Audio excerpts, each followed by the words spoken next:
fun when you're just like... It feels like a lot, but I only did like one thing.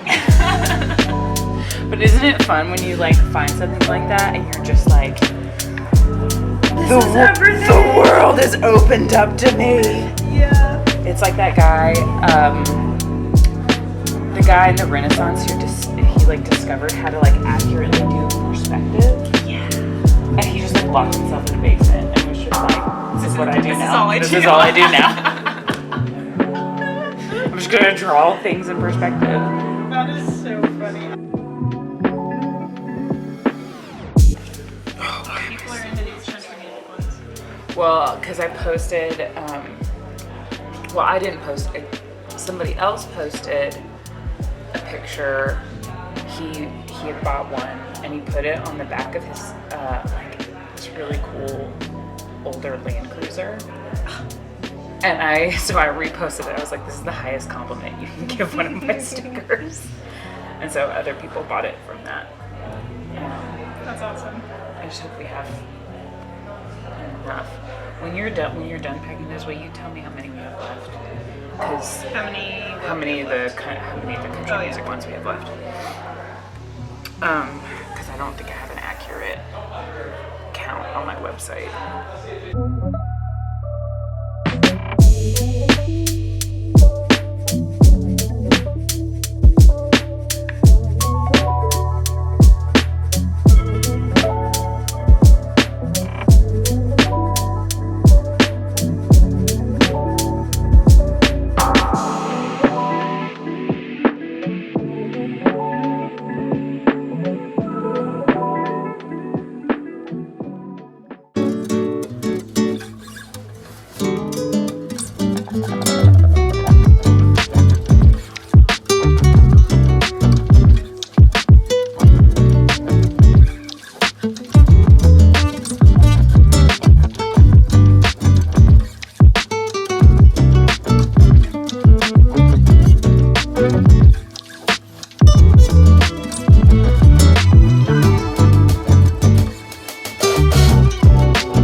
Okay, I came in on a Saturday because I thought it would be quiet enough to film, but joke's on me, there's like 1,000 people here, and like everybody's doing work. They're doing like a ton of construction, but anyway, I think I filmed, I don't know if I talked about it, but I think I filmed some of me working on my new giant prints, so I wanted to, I guess, chat. I wanted to chat about those. I decided that I needed to do more giant prints. So I try to do every few months or so, I try to do giant prints. So here, I'll show you some of the ones that I've done before. So my most popular one is probably this one. The glare on the glass kind of screws with it, but it is for sure been my most popular thing I've ever made with my hands. And this is my last one ever, because I'm not gonna print anymore because they're limited edition. And then I've done a bunch of landscapes. You've probably seen on my walls some of the larger landscapes. like so. Oh, okay. Well, you get the idea. It's up there, I promise. So far I've done, let me think, 1, 2, 3, 4, 5, 6, like 6 or 7 giant prints. But right now the only giant prints I have in my shop are landscapes, and so I wanted to do something else. Anyway, and the other reason why I wanted to do them is because, so March through May, I've done this enough to know now, March through May are always the slowest in terms of sales, in terms of, not in terms of client work. I get a lot of client work during this time because everybody's starting to prep for holidays. But I have slower sales in my store, which means that there's not quite as much work for my assistants, which I feel kind of bummed about, to have to be like, hey, there's not as much work for you. There aren't as many hours. And so one of the big things that they do is package and ship these giant prints. So I wanted to come out with some new ones just during this slow period, just to kind of shake things up. And I decided that I really wanted to do some mushroom prints because I love mushrooms. I think they're cute. I love what they represent for me. This is different for everybody, but for me, I love how they are life from death. So it's like these beautiful things that can only grow where there's death. And I just love that. It's very symbolic of resurrection, which is a pretty important theme for me. And so I want to do that. They're also super popular right now. And I'm going to try to make something beautiful that people will love, and also something that maybe people haven't seen before. I'm just realizing, did you see my sad little dead plant? I'm the worst plant mom. I killed the pothos. Do you know how hard that is? It's so hard. I didn't water it. It also doesn't get very much like direct sunlight here. Anyway, so I started making one print to kind of figure out what direction I was going to go in, because I wanted to do a set of 2 vertical prints that could kind of go together if you wanted them to. So I finished that one, started uploading it on my computer to make all the final changes in Photoshop before I sent it to the printer. Decided that I wanted to go back and make some other changes, add a few things, change a few things. Anyway, I did that over the last couple of days, and so now I'm back here on a Saturday because I want to get these to the printer as soon as possible to get them done and made and here so that we can start shipping them to people. So the second one that I made is awesome. They're so cute. I love the colors. I love how psycho crazy I can go with colors on these. So much fun. So that's what I'm doing today. I'm just finishing up all the little final touches in Photoshop, and then I'm going to shoot them off to my printer. And hopefully, my printer's pretty fast. With the volume that I order in, it takes them a little bit longer than they're used to, so it takes about like 2 weeks to come in. So I'm hoping, yeah, that these will be available in about 2 weeks. I'm trying to decide if I actually want to do a pre-sale so that I can get an idea if I need to go ahead and order another batch, because I'll order these in sets of 50 each. And then if I do a pre-sale and they sell out, then I'll know that I need to go ahead and order more. I posted one of them on my Instagram stories and it kind of blew up. So I'm hoping that that means that people want it and will buy it. But who knows? Who knows? I'm always wrong with these things, it feels like. And I bet you anything, I'm gonna pick one that I think is going to be everybody's favorite, and it's going to be the other one. every single time that happens. Okay, I'm done.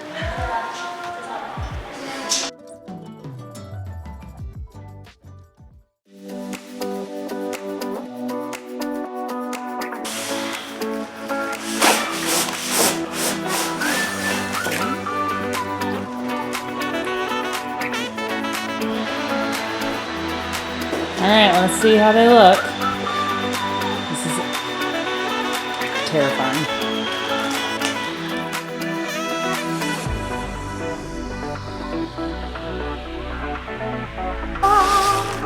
Whoa, so cool. Wow, it's so big. It's so yellow. It's always just like so much bigger than I have. All I've seen it on is just the computer screen.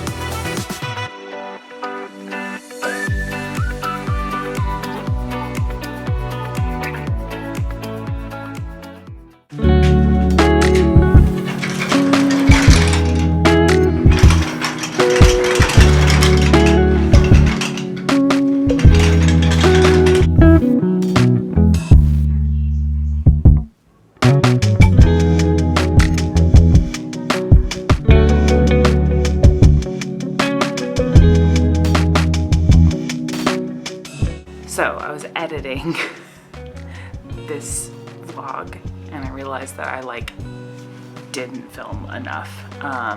Or what I did end up filming, I think I'm gonna put in the next vlog. But I decided I could do like a Q&A.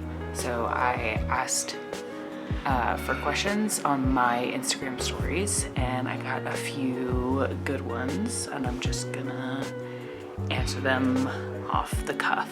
So if there's a lot of hum and ums, that's why. So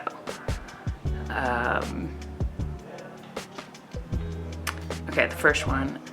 Hi, would you want to design a music festival poster in Bend, Oregon?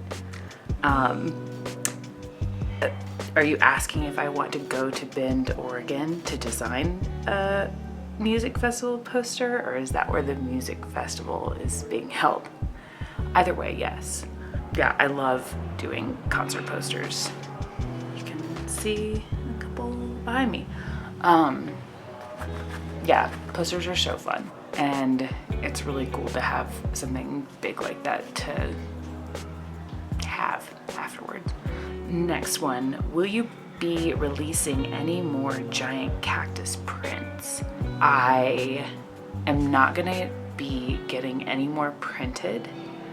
That being said, I do have a few damaged ones that I'm going to put up for sale soon, but it's like I literally have like 2 of one of the giant cactus prints.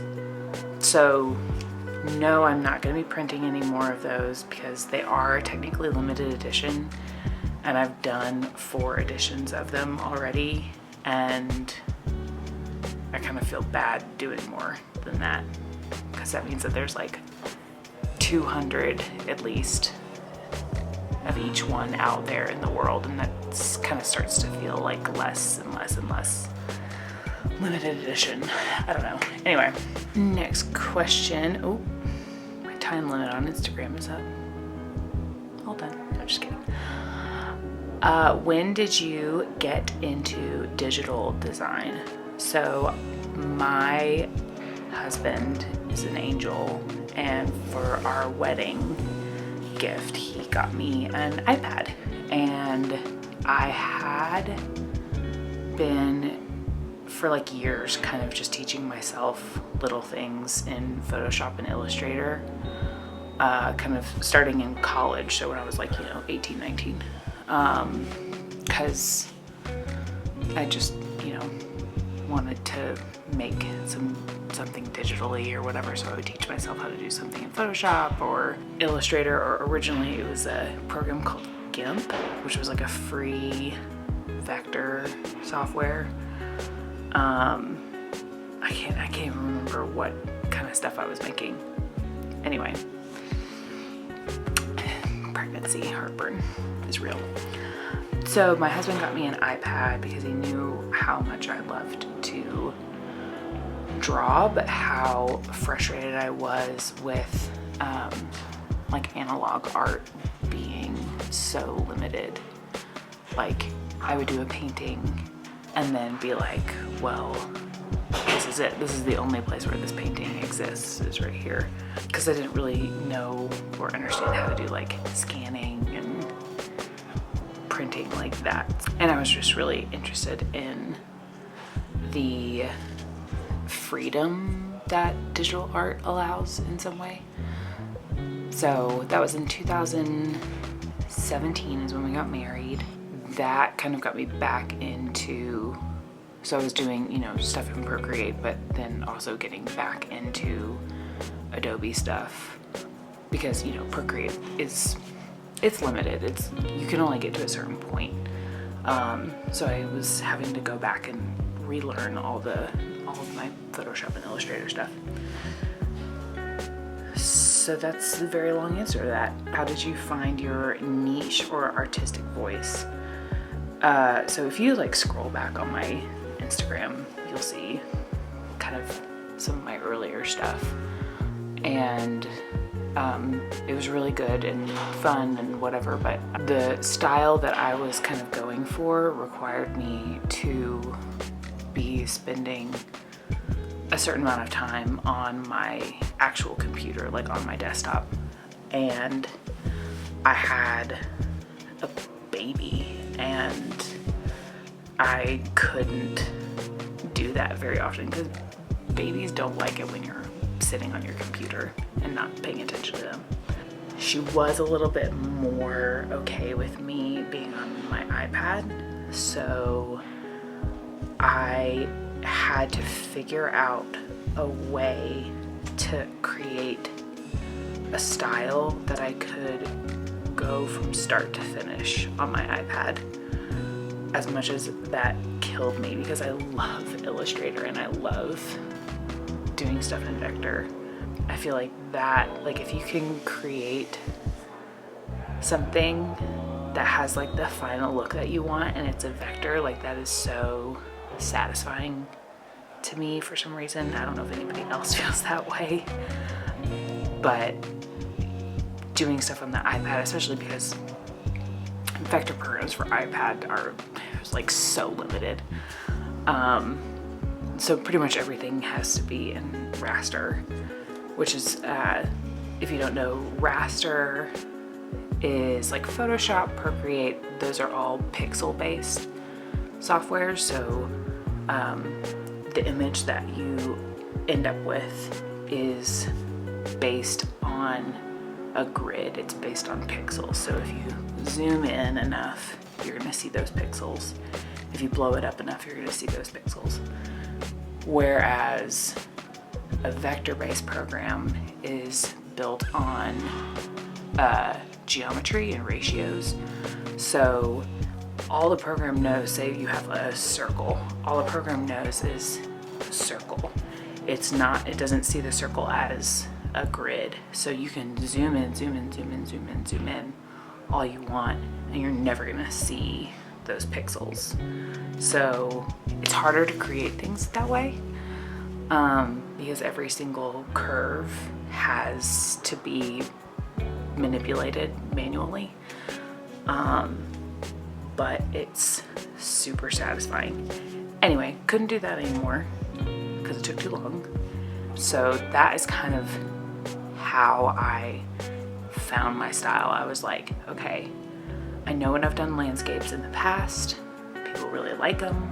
I want to create something that I've never seen, something that looks vintage. So I just like gave myself all these parameters, all these limitations, which I feel like if you talk to a lot of people that have like a really defined style, they'll tell you that it came from being limited in some way. You know, they only had these colors or these materials or this kind of paper or whatever, and that's kind of where people really come up with cool stuff. So this question is, what is your design process? Are you designing in Procreate? Do you leave them as raster? So yes, for most of my prints that you can buy, almost all of that is done in Procreate, because like I said, I had to figure out a way to go from start to finish and still be on my iPad. Occasionally I'll have to bring things into Illustrator to refine them, especially if it's like a bigger print. If I'm doing client work, that's different, because a lot of times the merchandise that I'm designing for clients does require things to be vector. So a lot of times, yeah, for clients, I'm mostly in Illustrator. For my own stuff, it's mostly Procreate. It's very rare actually that I get a client job that I can do all in Procreate.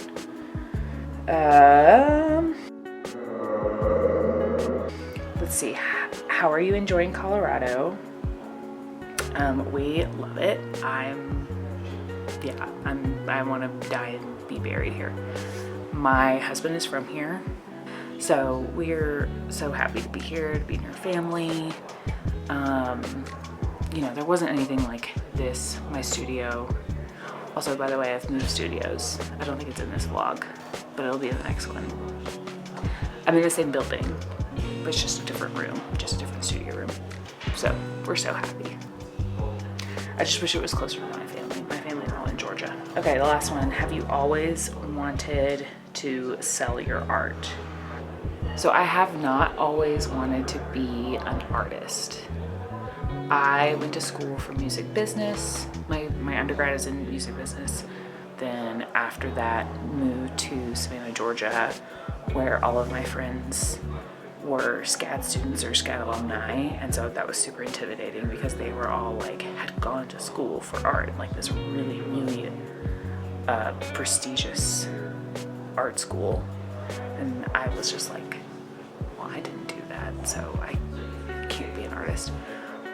But it wasn't until after seminary and we moved to New Mexico where I was like, okay, both of my degrees are useless here, that I was just kind of like forced back into art, which was always something that I loved, but I just never thought was possible to make any money realistically off of.